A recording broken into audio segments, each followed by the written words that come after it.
James Watson. My email address is here on the screen in case you want to contact me about the contents of this video. This is video number 49 in this series, and we're going to be talking about nested conditional statements. So just a quick review of conditional statements or if-else statements.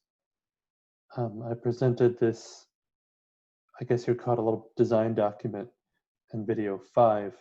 We're going to be looking at the case on the left here of a game character that's represented by two integers, hit points and magic points.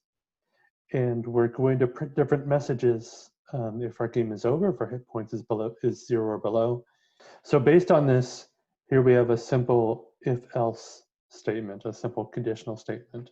Our conditional is if hit points are 0 or below. So if that's true, this first block gets executed. This first branch, this first block, only has one statement in it, which is this game over message.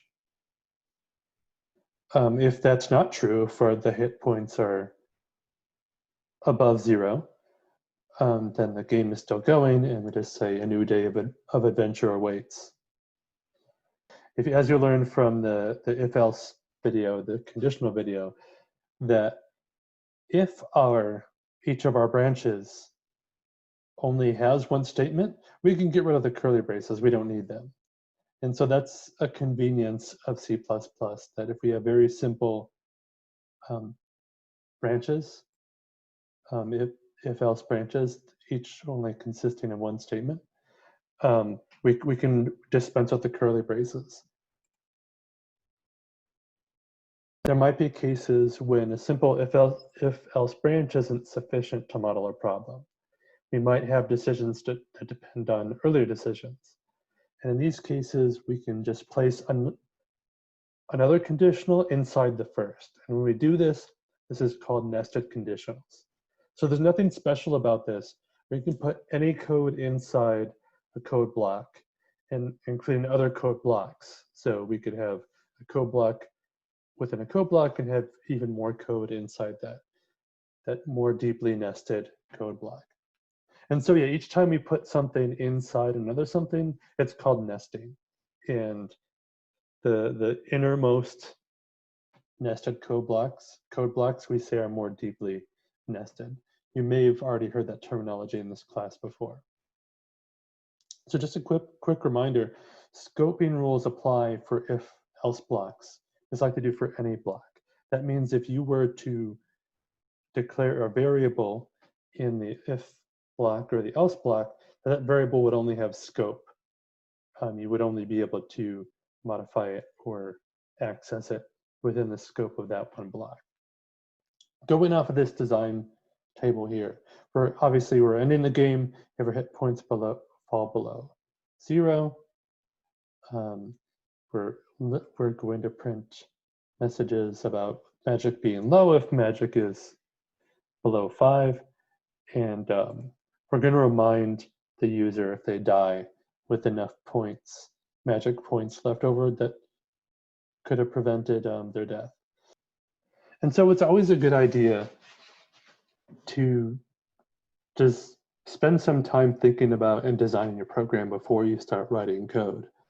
This could take the form of a diagram or pseudocode or both. It depends on what level of organization is required. Let's just draw a simple diagram with the game logic that we want to model here. So if we have an if statement here, so if HP is less than or equal to 0, so if true, then we want to print game over.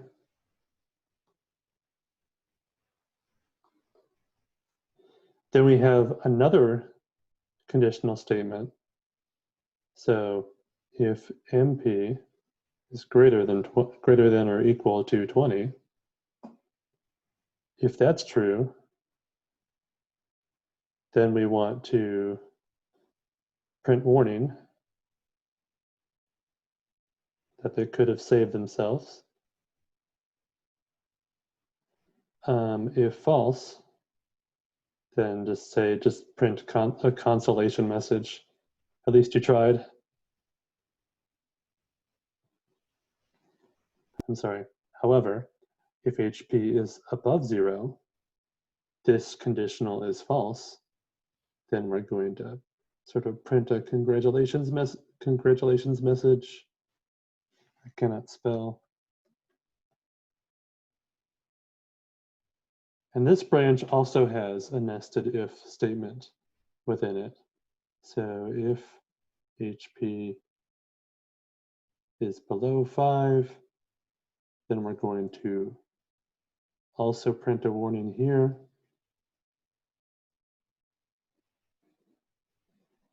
But if their HP is above 5, they're well prepared.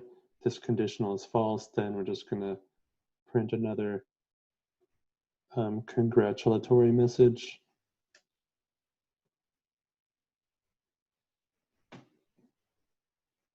And so this would be a typical diagram should you want to make one of a nested if kind of situation.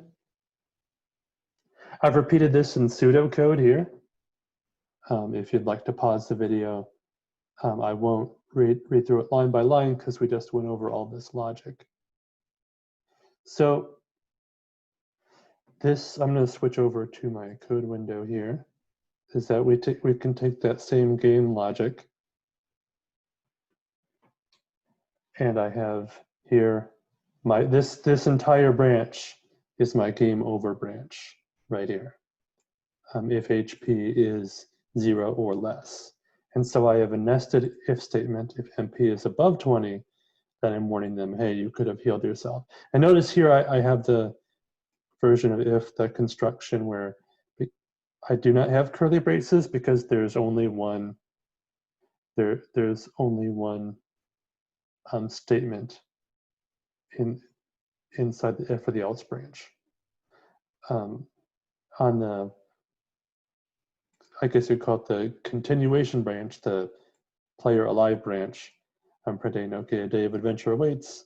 I warn them if their MP is below 5, I warn them that they're low, else saying, hey, you're fully prepared for the day.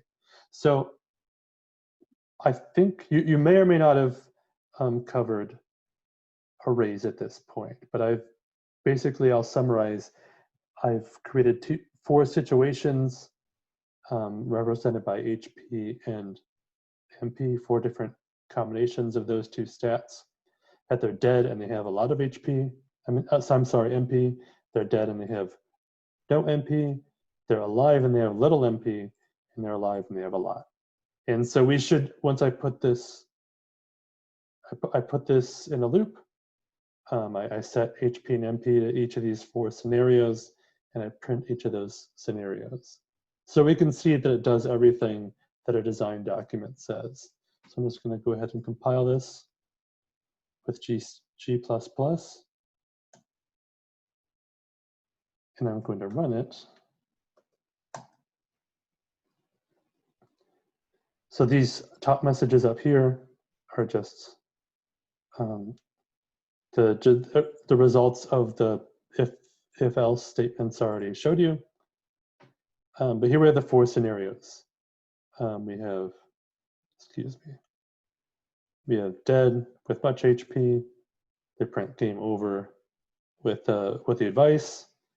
The player dies with no MP. Said, oh well, at least you tried. They're alive with only a little bit of MP. Then they say, okay, adventure continues, but you're running low on magic. But if they have plenty of MP and they're alive, then they get this very positive message here. So we can see this nested if else, these nested conditionals work exactly how we designed them. And so we're happy with that. So some gotchas, a couple of those. So like I said earlier, that we can nest ifs, we can nest code blocks to some arbitrary depth. And so you could just go nuts with this and have, if statements 20 levels deep. but you run into a problem. If it's hard for you to read, it's probably hard for other people to read. At some point in the future, you'll lose track of what your code means.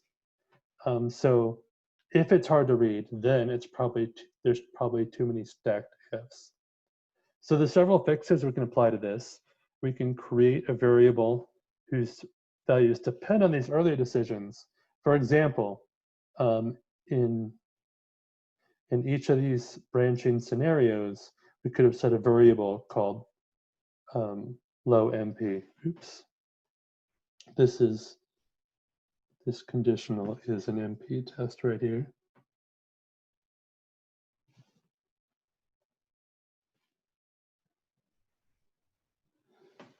So yeah, we could have had some new variable called low MP, set that in our nested if statement. And if we had complex game logic that depended on low MP, then we could handle that in some later separate conditional statement.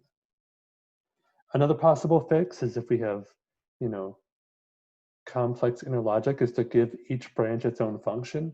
That basically the entire purpose of some branch, if true or if false, that its only purpose is to run some complex function depending on whether or not some conditional is true. Or we can always try to improve our style, our comments and spacing in hopes of, if you see no other way of doing it, then at least use some comments and some good spacing so either your grader or your teammates can pick apart this giant compound if statement you put together. Another gotcha are dangling else conditions, which will be covered specifically in a later video, because that's easy to do, especially if you have nested if statements without curly braces. That's all I have for this video. If you have questions, please contact your TA or your instructor. Otherwise, my email address is right here, and I can be reached there for questions about this video. Thanks, and bye.